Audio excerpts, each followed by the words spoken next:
ज्ञान Bharti Hindi high school कक्षा 11 नामा के मूल तत्व भाग 1 उसमें लेसन नंबर 10 बैंक समाधान विवरण।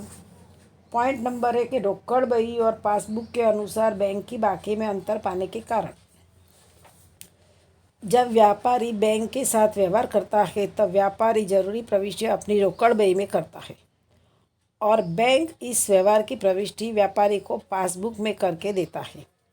इसलिए कोई भी समय यदि बैंक की बाकी की जांच की जाए तो रोकड़ बही और पासबुक के अनुसार वे समान ही होनी चाहिए। जैसे कि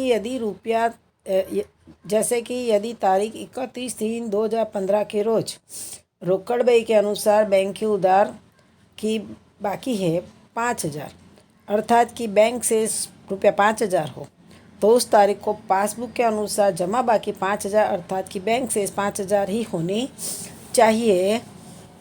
परंतु सामान्य परिस्थिति में ऐसी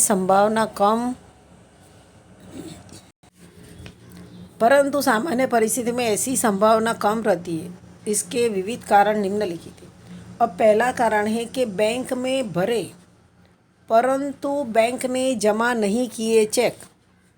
जब व्यापारी को कोई लेना की वसूलात पेटे चेक मिले तो वह चेक व्यापारी अपने बैंक खाता में भरता है।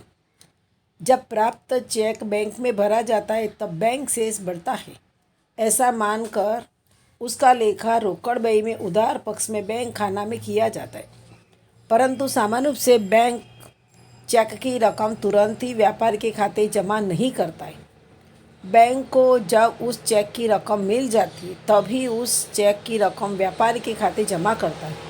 इसलिए बैंक में चेक भरने में आए तब से बैंक उस चेक की रकम वास्तव में वसूल करके जमा करे तब तक के समय गैप के लिए रोकड़ बही और पासबुक के अनुसार की बैंक की बाकी के बीच अंतर खड़ा होगा। इसलिए दोनों के अनुसार की बाकियाँ अलग अलग आती है। यानी कि जब बैंक में अपने चेक भरते हैं तो तुरंत ही बैंक अपने खाते के अंदर रकम जमा नहीं करता है। जब तक चेक की रकम जिस बैंक का चेक हो वहाँ क्लियरिंग में भेजेंगे और सामने वाले व्यक्ति के खाते में पर्याप्त रकम हो तो ही चेक स्वीकृत होता है। जब तक वो स्वीकृत न हो तब तक और रोकड़ बही में अपने तुरंत ही एंट्री कर देते। इसलिए वो दोनों समय के बीच अंतर आता है। तो उसको बैंक में भरे परंतु बैंक में जमा नहीं किए चेक के बारे में है। अब एक उदाहरण है कि 1/3/2015 के रोज रोकड़ बही के अनुसार बैंक शेष और पासबुक के अनुसार बैंक शेष रुपया 2,000 है। 4/3/2015 के रोज रुपया 5,000 का चेक मिला जो तुरंत ही बैंक में भर दिया। बैंक ने चेक की रकम तारीख 6/3/2015 के रोज पासबुक में जमा की। अब आपने क्या किया है कि 4/3/2015 के रोज जो व्यापारी चेक बैंक में भरता है तभी रोकड़ बही में उधार पक्ष में उसका लेखा बैंक खाते में कर देता है, जिससे बैंक से रोकड़ बही के अनुसार में 5,000 की वृद्धि होगी। इसलिए 4/3/2015 के रोज रोकड़ बही के अनुसार बैंक शेष कितनी हो जाएगी? 5,000 शेष थी और 2,000 का चेक डाला तो कितना हो जाएगा? 7,000 हो जाएगी। परंतु 4/3/2015 के रोज बैंक यह रकम व्यापारी के खाते में जमा नहीं करती। इसलिए उस तारीख को पासबुक के अनुसार की बैंक शेष 2,000 ही रहेगी।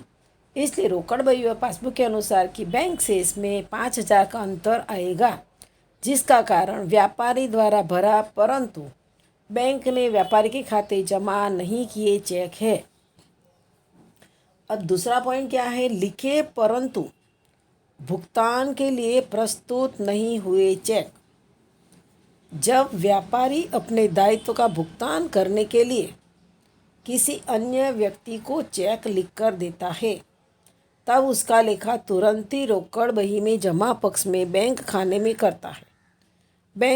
करता है, जिससे रोकड़ बही के अनुसार बैंक शेष में कमी होती है।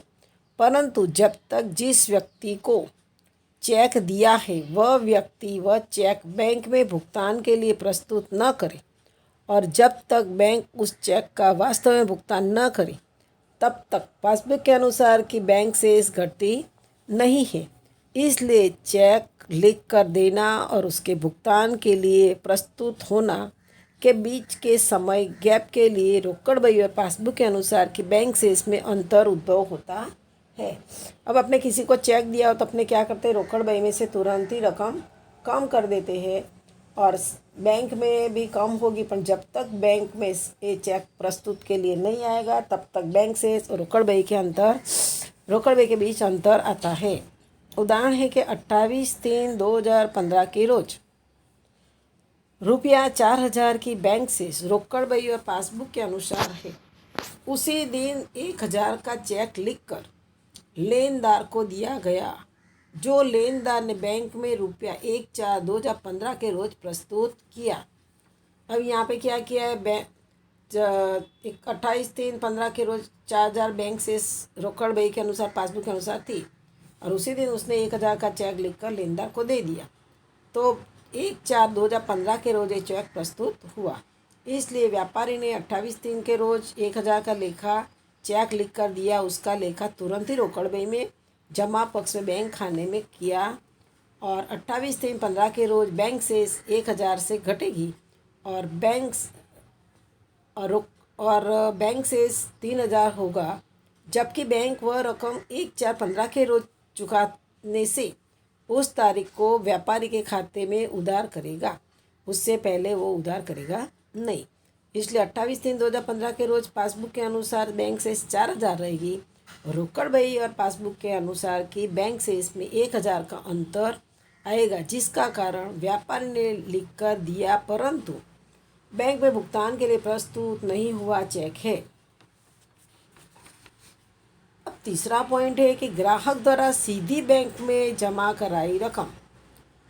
कई बार कोई ग्राहक जो व्यापारी के खाते में रकम व्यापारी को खबर किए बिना ही सीधी बैंक में रकम नकद या चेक से रकम भर देता है, जिससे वह बैंक यह रकम व्यापारी के खाते जमा कर देता है। इसलिए पासबुक के अनुसार बैंक से इसमें वृद्धि होगी, परंतु जब तक व्यापारी को उसके बारे में जान न हो तब तक वो रोकड़ बही में उसका लेखा नहीं करता है। इसलिए पासबुक के अनुसार कि बैंक से रोकड़ बही के अनुसार कि बैंक से इसके बीच क्या आता है, अंतर आता है। रोकड़ बही के अनुसार बैंक से कम होगी और पासबुक के अनुसार बैंक से बढ़ती है। अब 4 नंबर का है कि बैंक ने ग्राहक के खाते उधार किया ब्याज और चार्जिस इत्यादि। यदि बैंक ने कोई ब्याज, चार्जिस आदि की रकम व्यापारी के खाते उधार की हो तो उसके कारण पासबुक के अनुसार कि बैंक से इसमें कमी होगी, परंतु जब तक उनको अपनी रोकड़ बही में नहीं लिखता तब तक पासबुक और रोकड़ बही के अनुसार कि बैंक से इसमें अंतर आता है। बैंक ने रकम उधार की हो परंतु व्यापारी को उसकी खबर न हो तब पासबुक के अनुसार कि बैंक शेष और रोकड़ बही के अनुसार कि बैंक शेष से कम रहेगी, क्योंकि रोकड़ बही में बैंक ने उधार की रकम का लेखा करना बाकी है। ऐसे व्यवहारों में बैंक ने वसूल किया चार्ज, बैंक चार्ज, ब्याज की उधार की रकमों का समावेश हो जाता है। अब 5 नंबर का पॉइंट है, बैंक ने वसूल करके ग्राहक के खाते जमा की रकम जो रोकड़ बही में नहीं लिखी हो। यदि बैंक ने व्यापारी की ओर से कुछ रकम वसूल करके व्यापारी के खाते जमा की हो जिसकी खबर व्यापारी को न हो, तब रोकड़ बही के अनुसार की बैंक शेष पासबुक के अनुसार की बैंक शेष से कम रहेगी। व्यापारी की सूचना के अनुसार बैंक ब्याज, कमीशन, डिविडेंड व्यापारी की ओर से वसूल करके व्यापारी के खाते जमा करता है, तब पासबुक के अनुसार की बैंक शेष में वृद्धि होती है। परंतु जब तक यह माहिती व्यापारी को बैंक के पास से न मिलेगी तब उसका लेखा रोकड़ बही में नहीं करता है। इसलिए रोकड़ बही के अनुसार की बैंक शेष और पासबुक के अनुसार की बैंक शेष से कम रहती है, यानी दोनों शेषों के बीच अंतर उत्पन्न होता है। अब 6 नंबर है कि रोकड़ बही में लिखे परंतु बैंक में भरने रह गए चेक। रोकड़ बही में लिखे परंतु बैंक में भरने रह गए चेक। व्यापारी को जब चेक मिले तब वह चेक बैंक में भरने से पहले उसका लेखा रोकड़ बही में उधार पक्ष में बैंक खाने में किया जाता है, जिससे रोकड़ बही के अनुसार की बैंक से इसमें वृद्धि होती है। परंतु बाद में यह चेक बैंक में भरने से रह जाए तो पासबुक के अनुसार की बैंक शेष बढ़ती नहीं है, इसलिए रोकड़ बही के अनुसार की बैंक शेष अधिक दिखाई देती है। ये दोनों बाकियों के बीच अंतर उत्पन्न होता है। अब अपने जब कोई चेक देता है तो अपने रोकड़ बही के उसके अंदर मान लेते कि रकम आ गई, ऐसे करके रोकड़ बही में वृद्धि हो जाती है। पर पासबुक चेक अपने बैंक में भरना भूल गए तो पासबुक और रोकड़ बही के अनुसार के बीच अंतर उत्पन्न होता है। 7 नंबर है कि बैंक में भरे परंतु रोकड़ बही में नहीं लिखे चेक। कई बार ऐसा बनता है कि व्यापारी स्वयं को प्राप्त चेक बैंक में भर दिए जाते हैं, परंतु उसका लेखा रोकड़ बही में करना रह गया हो।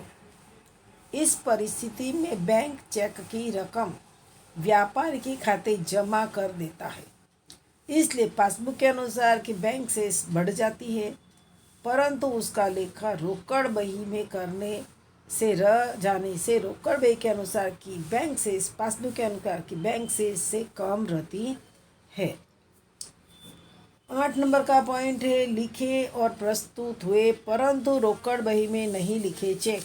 लिखे भी प्रस्तुत भी किया परंतु रोकड़ बही में लिखना रह गया। कई बार ऐसा बनता है कि व्यापारी जब अन्य व्यक्ति को चेक लिखकर देता है तब उसका लेखा रोकड़ बही में करना रह गया हो। यह लिखकर दिया चेक बैंक में प्रस्तुत हो और बैंक ने उसका भुगतान कर दिया हो तो पासबुक के अनुसार की बैंक शेष घटती है, परंतु उसका लेखा रोकड़ बही में नहीं होने से रोकड़ बही के अनुसार की बैंक शेष पासबुक के अनुसार की बैंक शेष से अधिक जाएगी, जिससे दोनों शेष के बीच अंतर खड़ा होगा। अपने पासबुक के अंदर से रकम चली जाती है, पर अपने रोकड़ बही जब तक एंट्री नहीं करेंगे तब तक रोकड़ बही की शेष अधिक दिखाएगी और पासबुक की शेष कम दिखाएगी। 9 नंबर का पॉइंट है कि रोकड़ बही में लिखा परंतु व्यापारी को देना रह गया चेक। कई बार ऐसा ही बनता है कि कोई चेक लिखकर रखा हो और उसका लेखा रोकड़ बही के जमा पक्ष में बैंक खाने में कर दिया हो, परंतु जिस व्यक्ति को चेक देना हो उसे वह चेक दिया ही न हो।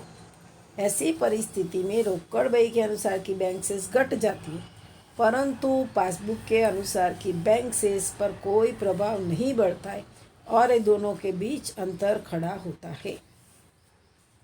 10 नंबर का है कि बैंक ने चुकाई परंतु रोकड़ बही में नहीं लिखी रकम।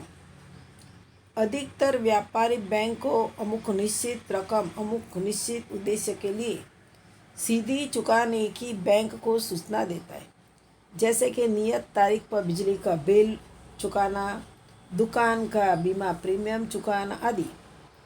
इस परिस्थिति में बैंक रकम चुकाने के साथ ही उसका लेखा करती है, इसलिए पासबुक के अनुसार की बैंक शेष घटती है, परंतु इस खर्च के भुगतान के बारे में व्यापारी को खबर न होने से उसका लेखा रोकड़ बही में नहीं होता, इसलिए रोकड़ बही के अनुसार की बैंक शेष अधिक होती है और पासबुक के अनुसार की बैंक शेष में कमी होती है। इसके कारण दोनों के बीच अंतर उत्पन्न होता है। 11 नंबर है कि बुनवाई हुंडी के अस्वीकृत का लेखा रोकड़ बही में नहीं होना। यदि व्यापारी ने कोई हुंडी बैंक में बुनवाई हो और पकने की तारीख पर यदि वह हुंडी अस्वीकृत हो तो बैंक प्रमाणन खर्च यानी खर्च सहित की रकम व्यापारी के खाते उधार करता है, इसलिए पासबुक के अनुसार की बैंक शेष कम होती है। व्यापारी को इस बात की खबर न होने से तब तक उसका लेखा रोकड़ बही में नहीं किया जाता है, इसलिए रोकड़ बही के अनुसार की बैंक शेष और पासबुक के अनुसार की बैंक शेष अधिक होती है, इसलिए दोनों शेषों के बीच अंतर उत्पन्न होता है। अब 12वां नंबर का पॉइंट है अन्य भूले। अब अपने उपरोक्त जो 11 अंतरों को देखा, परंतु उसके अलावा भी अन्य भूलों के कारण भी दोनों बहियों के अनुसार की बैंक शेष में अंतर आता है और इस प्रकार की भूल रोकड़ बही पासबुक या दोनों में हो सकती है। जैसे कि योग करने में या बाकी आगे ले जाने समय भूल हो, यानी अपने शेष आगे ले गए और बाकी शेष योग करने में भूल हो। रोकड़ खाने में लिखी जाने वाली रकम बैंक खाने में लिखी जाए और बैंक खाने में लिखी जाने वाली रकम रोकड़ खाने में लिखी गई हो। रोकड़ बही में और पासबुक में कोई व्यवहार गलत रकम से लिखा जाए अतः गलत पक्ष में लिखा जाए आदि अन्य भूलें हो सकती है। अब 8 नंबर का पॉइंट है बैंक समाधान विवरण तैयार करने की पद्धतियाँ और उदाहरण। अब बैंक समाधान विवरण तैयार करने की दो मुख्य पद्धतियाँ हैं। पहली है गाणितिक पद्धति यानी कि जोड़ घटाव की पद्धति और दूसरी है उधार जमा की पद्धति या हिसाबी पद्धति। अब अपने बैंक समाधान विवरण तैयार करने की पद्धतियों में से अमुखी पद्धति से सवाल हल करने का प्रश्न नहीं पूछ सकते। विद्यार्थी को अनुकूल हो ऐसी कोई भी पद्धति से विद्यार्थी सवाल गिन सकता है। अपने पहले देखिए गाणितिक पद्धति या जोड़ घटाव की पद्धति। अब बैंक समाधान विवरण तैयार करने के लिए जब जोड़ घटाव की पद्धति यानी कि गाणितिक पद्धति का उपयोग किया जाता है तब रोकड़ बही के अनुसार की बैंक बाकी अथवा पासबुक के अनुसार की बैंक बाकी से बैंक समाधान विवरण बनाना शुरू किया जाता है। बैंक समाधान विवरण धंधा या व्यापारी द्वारा तैयार किया जाता है। यह दो पक्षकार होते हैं, यहाँ पे दो पक्षकार होगा, एक तो धंधा और दूसरा बैंक। धंधा की बही अर्थात रोकड़ बही और बैंक की बही अर्थात पासबुक। दो प्रकार से धंधा और बैंक। धंधा के अनुसार की बही अर्थात क्या मानने का रोकड़ बही और बैंक की बही अर्थात की पासबुक। बैंक समाधान विवरण तैयार करते समय लेखापाल के रूप में किसी भी एक पक्ष को पसंद करना होगा। मानो कि तुम रोकड़ बही के अनुसार की बैंक शेष, रोकड़ बही के अनुसार की शेष के पासबुक के अनुसार की शेष, कोई भी एक रकम से अपने शुरुआत कर सकते हैं। यदि यहाँ जिस बही के शेष से बैंक समाधान विवरण बनाना शुरू किया जाता है, अपने जिस बही के शेष से बैंक समाधान विवरण बनाना शुरू किया जाता है उसे क्या मानना, अपना पक्ष यानी स्वयं का पक्ष और दूसरी बही को सामने वाला पक्ष गिना जाता है। इस चीज़ ध्यान में रखने की है। मानो कि अपने रोकड़ बही के अनुसार की शेष से शुरू किया है तो वो कौन सा रहेगा, अपना पक्ष रहेगा और सामने वाला पक्ष कौन रहेगा, बैंक रहेगा। जैसे कि यदि बैंक समाधान विवरण का प्रारंभ पासबुक के अनुसार कि बैंक शेष से किया जाए तो पासबुक को स्वयं का पक्ष और रोकड़ बही को सामने वाला पक्ष गिना जाता है। यदि रोकड़ बही के बैंक शेष से बैंक समाधान विवरण प्रारंभ किया जाए तो रोकड़ बही को स्वयं का और पासबुक को सामने वाला पक्ष गिना जाता है। ये चीज़ ध्यान में रखने की है। कोष्टक में बताए स्वयं का पक्ष और सामने वाला पक्ष। बैंक पासबुक तो अपना पक्ष और सामने वाला पक्ष होता रोकड़ बही। अब मानो कि रोकड़ बही से शुरू होता है तो अपना पक्ष, तो सामने वाला पक्ष क्या बन जाता है, बैंक पासबुक, बैंक बुक है ना, बैंक शेष। यदि बैंक समाधान विवरण का प्रारंभ बैंक शेष से किया जाए तो बैंक शेष की रकम, ये भी ध्यान में रखना है कि बैंक समाधान विवरण का प्रारंभ बैंक शेष से किया जाए तो बैंक शेष की रकम प्लस जोड़ योग के चिन्ह से साथ दर्शाया जाता है। और यदि प्रारंभ बैंक ओवरड्राफ्ट से किया जाए तो उसके सामने कमी घटाव यानी माइनस ऋण का चिन्ह लगाया जाएगा। बैंक शेष हो तो प्लस, रोकड़ बैंक ओवरड्राफ्ट हो तो माइनस का चिन्ह। अब मानो क्या दिया है कि यदि बैंक समाधान विवरण बनाने के लिए रोकड़ बही के अनुसार की बैंक की बाकी ले और यदि यह बैंक ओवरड्राफ्ट माना कि 6,000 हो तो बैंक समाधान विवरण में प्रथम बाबत निम्न अनुसार लिखेंगे।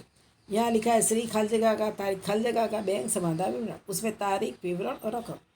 अब रोकड़ बही के अनुसार बैंक ओवरड्राफ्ट तो क्या करने का, माइनस का चिन्ह लगाने का। यदि रोकड़ बही के अनुसार बैंक खाना की उधार बाकी अर्थात बैंक शेष रोकड़ बही के अनुसार बैंक खाने की जमा बाकी अर्थात बैंक ओवरड्राफ्ट अधिविकर्ष पासबुक के अनुसार की बैंक खाने की उधार बाकी अर्थात बैंक ओवरड्राफ्ट और पासबुक के अनुसार बैंक खाने की जमा बाकी अर्थात बैंक शेष।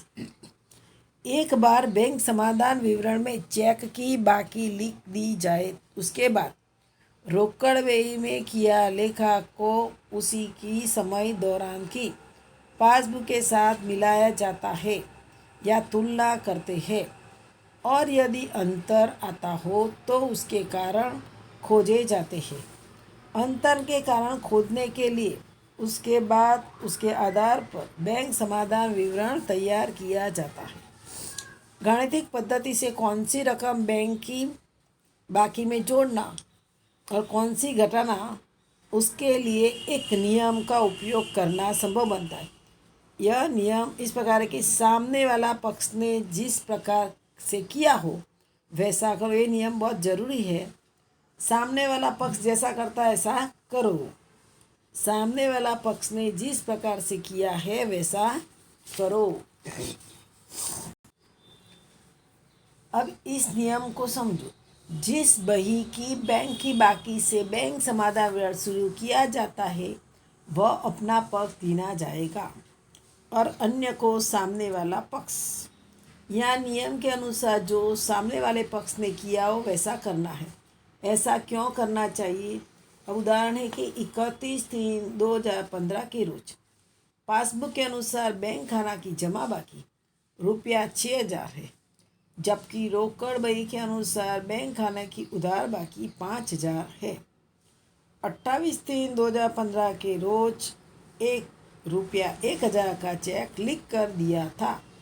यह चेक भुगतान के लिए 1/4/2015 के रोज बैंक में प्रस्तुत किया गया था। अब अपने जो ये ऊपर का जो व्यवहार है उसको अनुसार अपने पासबुक और रोकड़ बही के अनुसार की बैंक की बाकी में ₹1000 का अंतर आता है। यह अंतर लिखा परंतु वसूल नहीं हुआ चेक का कारण है। चेक लिखा है परंतु अपने प्रस्तुत किया नहीं है, इसलिए बैंक समाधान विवरण तारीख 31/3/15 के रोज बनाया जाए तो रोकड़ बही के अनुसार की बैंक शेष 5000 यानी कि 6000 में से 1000 माइनस, जबकि पासबुक के अनुसार की बैंक शेष कितनी रहेगी? 6000 रहेगी, क्योंकि अपने रोकड़ बही में से 1000 माइनस कर देंगे। अपने किसी को चेक लिख कर दिया है इसलिए अपने तुरंत ही रोकड़ घटा देंगे, पर पासबुक के अंदर जब तक चेक प्रस्तुत नहीं होगा तब तक पासबुक और रोकड़ बही के अनुसार के बीच अंतर उत्पन्न होता है। तो अपने यहाँ पे 31/3/15 के रोज का बैंक समाधान विवरण के अंदर तारीख लिखने की विवरण और रकम। अब अपने लिखा है पासबुक के अनुसार की बैंक शेष। तो पासबुक के अनुसार की बैंक शेष कितनी? अपने 6000। और अपने क्या करना है? लिखा चेक परंतु वह भुगतान के लिए अभी तक प्रस्तुत नहीं हुआ, तो क्या कर दो? पासबुक के अनुसार पासबुक में से 1000 माइनस करो, तो अपने रोकड़ बही के अनुसार की बैंक शेष अपने 5000 मिल जाएगी। अब यहाँ पर जो स्पष्टीकरण में देखें तो यहाँ सामने वाला पक्ष जो करे वैसा करना, इसलिए आपका सामने का पक्ष रोकड़ बही है। यदि उसने बैंक शेष घटा है तो आपको भी घटाना पड़ेगा। इसलिए यहाँ लिखा चेक के कारण रोकड़ बही में बैंक शेष घटी, इसलिए बैंक समाधान विवरण में भी पासबुक के अनुसार की बैंक बाकी में से यह रकम घटाई जाएगी। ऐसा करने से पासबुक और रोकड़ बही के अनुसार की बैंक बाकी के बीच का अंतर समझ सकते हैं। दूसरा है कि यदि बैंक समाधान विवरण का प्रारंभ रोकड़ बही के अनुसार की बैंक बाकी से करते हैं तो रोकड़ बही अपना पक्ष और पासबुक सामने वाला पक्ष गिना जाएगा। यहाँ रोकड़ बही के अनुसार को बैंक बाकी उधार है अर्थात बैंक शेष है। तो अपने 31/3/2015 के रोज का बैंक समाधान विवरण तारीख विवरण रकम। अपने रोकड़ बही के अनुसार की बैंक शेष कितनी थी अपने पास में? 5000। तो लिख देंगे रोकड़ बही के अनुसार बैंक शेष। और अभी क्या है कि पासबुक 6000 ही बताए, तो चेक लिखा परंतु बैंक में प्रस्तुत नहीं हुआ, तो अपने क्या करो? जोड़ दो, क्योंकि पासबुक में अभी पता है नहीं तो अपने 1,000 को जोड़ दिया तो पासबुक के अनुसार की बैंक शेष 6,000 हो गए। यहाँ पे भी स्पष्टीकरण किया है कि सामने वाला पक्ष पासबुक है। पासबुक में जिस प्रकार से किया जाए वैसा ही किया जाएगा। पासबुक में चेक का भुगतान दर्शाया नहीं है, परंतु यह रोकड़ बही में उसके भुगतान का लेखा हो गया, इसलिए पासबुक में बाकी 1,000 अधिक होगी। इसलिए 1,000 को जोड़कर पासबुक के अनुसार की बैंक बाकी मिलेगी। इसलिए रोकड़ बही के अनुसार की बैंक बाकी और पासबुक के अनुसार की बैंक बाकी के अंतर मिल जाएगा। अब अपने होमवर्क के अंदर जो आज नियम चलाए हैं अंतर के कारण महत्व के हैं, जो पॉइंट 1 से 11 था और वो जो सामने वाले पक्ष जैसा करे वैसा करो, और बैंक बाकी रोकड़ बही के अनुसार पासबुक के अनुसार की बैंक शेष, इसका जो नियम समझा वो नियम समझोगे तो सवाल में दिक्कत आएगी नहीं, और लिख कर याद करना है।